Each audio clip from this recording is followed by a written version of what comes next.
Welcome to Rugby Movie Reviews. All right. Today, we're going to be reviewing the movie Blood and Glory. Do you tell your colonel these are men, not animals? And I will defend it with the last drop of blood in my veins.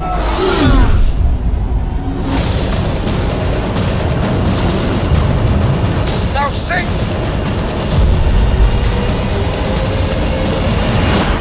I need to see him! Sebastian! Suddenly you'll wake up and you realize where you are.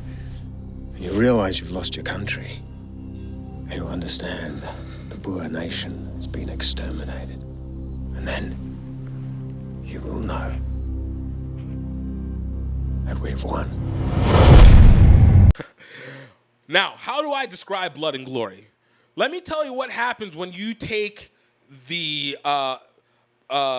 you take Braveheart from Scotland, you take The Longest Yard from the U.S., and you take a Wild West, Hatfield and McCoy kind of feel, maybe not Hatfield and McCoy, but Wild West feel, and bring it into South Africa and smash it all together and make it about rugby. And you got Blood and Glory. Yo, this movie is a 2016 South African movie that's about the Boer War #2, or also known as the South African War. This was the war between the Boers, I said the Boers, the Boers and the English in the battle for positioning and ownership of South Africa. This was a huge one, very massive.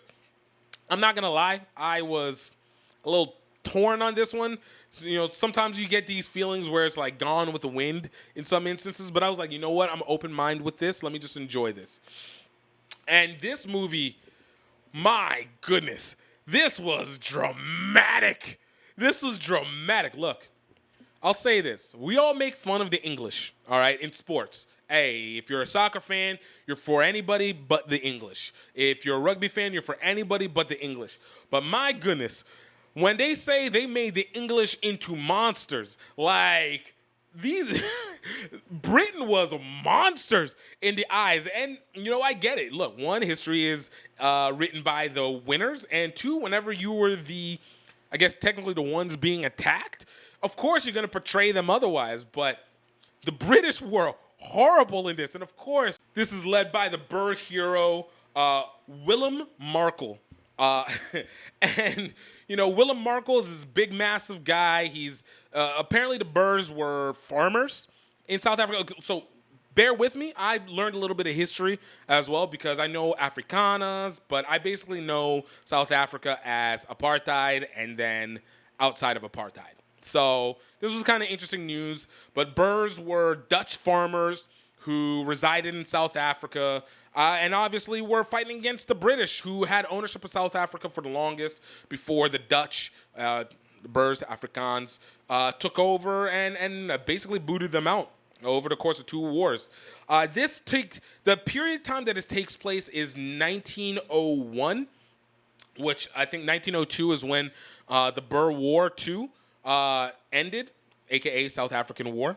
This place takes place in 1901, and Willem Markel is a farmer soldier. He's out fighting, and apparently the British had this scorched earth strategy where they killed everything. I think it's something very similar to what happened in the U.S. Civil War with the Union over the South, and they would go and just basically destroy everything. And Willem Markel's family got captured. His farm completely burned down, and ultimately his wife died. But this man tries to go and rescue his family. He has a son and his wife, and goes to try and rescue him from an internment camp because, this isn't an official war according to the British, so they have to, move with proper address. And he goes to try and escape him from the internment camp, finds out that his wife died, and while he's getting shot at, a lady had been holding on to his son, and he gets his son and is trying to escape and gets shot in the back, falls forward, accidentally kills his son. And it sets up the motivation for the rest of the movie from that point on. And if it was this serious most of the time, but if it had not been so much like a parody at some points in the movie, I feel like some of these emotional moments would have hit harder. But this movie feels like a parody at sometimes. The primary villain in this, who's basically the equivalent of the warden from The Longest Yard, if you haven't gotten to see that, I'd say check that out, is an Australian guy named Colonel Swanell. All right? So I want to also make this another emphasis. South Africans good, the Boers, all right? The British are bad, but, are like nice bad. Like, they're the evil that are benevolently evil.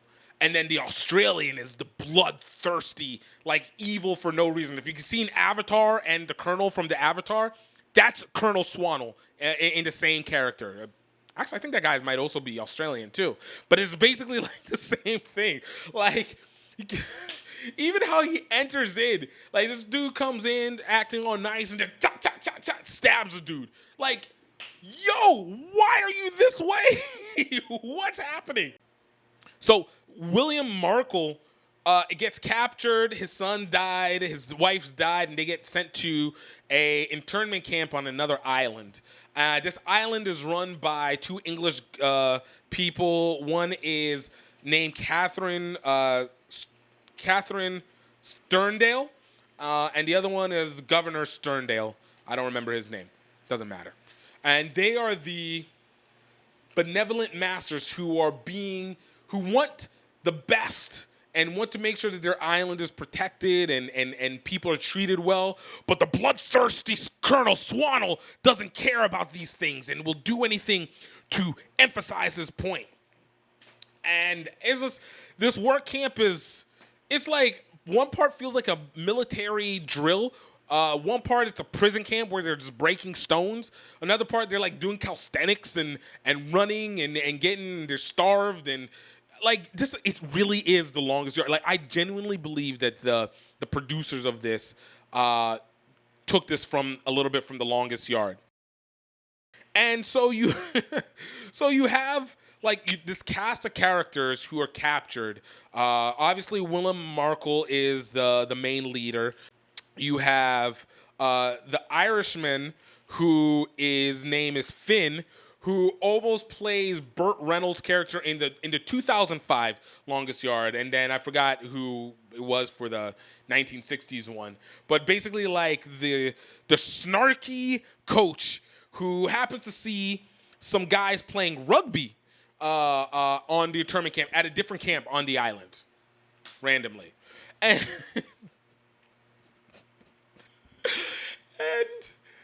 Colonel Swanell has his own rugby team of English people, and he's brought in a ringer by the name of Lieutenant Butler, who is like a great rugby player and really shifty.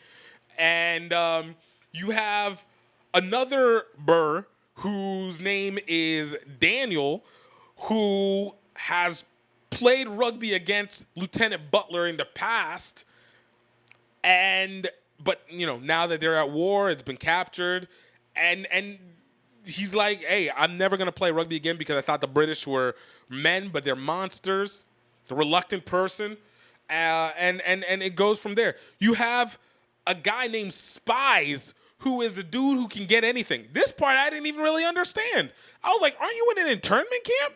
Like, this isn't prison. Aren't you guys at war? How are you bringing contraband into your internment camp? Like, he put together like stuff to practice as a rugby ball. This is The Longest Yard, Braveheart. It's so all over the place. On top of that, it was like, the initiative to be able to get them to play rugby was the life of a kid who tried to escape, which, it's a good motivation. I just didn't understand why would why would Colonel Swanel agree to trying to do this action? Like, I want to see what my rugby team does against yours until they play somebody? Other prisoners? Like, why would you agree to this? But it's agreed upon, right? Hey, more power to it. But this movie it goes into so much typical sports movie tropes that don't make sense for the period that it's in. They even have, again, Catherine Sterndale, the daughter of the governor of the island, she doesn't really have a point except for to be the woman who, she's almost like a Karen. Like, her purpose is to try and teach hopeful words to the burst, prisoners. And then she gets mad that Willem Merkel doesn't care about wanting to listen to her. And then she pisses off Swanel because she basically, lambasts him for how he treats the soldiers.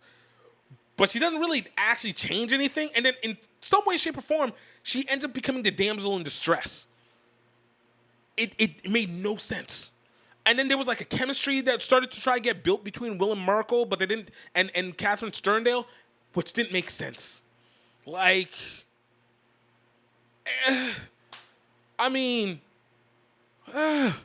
why? This doesn't make sense to this time period, yo. I was just like, what? Okay, we'll keep going with it. But it followed through. They get into it to play a rugby match.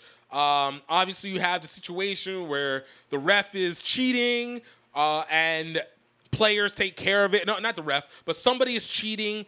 Obviously, the ref is in the favor of the guards / British. And then it's taken care of, and then they play a rugby game, and obviously, you know what happened at the end of any sports movie. But this was quite a journey through. I simply have to say, like, I enjoy trying to reshift concepts into period pieces. And I love the fact that, hey, if you're going to be South African, you're going to make a South African movie about a war that involved your country and your people, hey, you're going to make you guys out to be the best. Not exactly the deepest characters in the world. Not exactly the deepest characters. We talk about it, but, it's a lot of tell, not show. And there's nothing really that sets them deeply apart. But I enjoyed it. It was something. It was definitely something. I liked it, but it was predictable as heck. And I was like, I could feel like if this was like I'm not gonna say it was like Psy. Psy is a complete hilarity altogether. But this one was. This is definitely a take on history. I give this movie a 6 out of 10. I love the fact that we basically, like I said, stole Gladiator, Braveheart, and The Longest Yard, threw them in together, made it about rugby, and made it a movie set in an actual time period.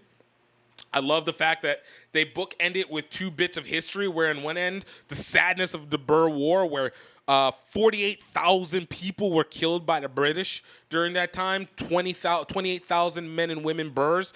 28,000 men and women Boers. 20,000 Africans, black Africans. And none of that really got super touched on. But we focused in on this Gladiator, Braveheart, Longest Yard kind of movie. And honestly, I want to see more rugby movies like this. Don't get me wrong. This isn't good, but it's not bad. I want to see more rugby movies that the battle needs to be fought by playing rugby. All right? We already got dance battles. We got the battle on the football field. I want to see the rugby battles. So you can find this on Amazon Prime. I hope you guys enjoyed this. I hope you guys enjoyed this review. Let me know what you think. And if you have any suggestions of movies, please throw them up in the comments. Hit me up and let me know what you guys are thinking on it. I genuinely enjoy doing these. I'm learning so much and nothing at all. For a while I lost my smile, but they still couldn't steal my style. Now they're never gonna bring me down.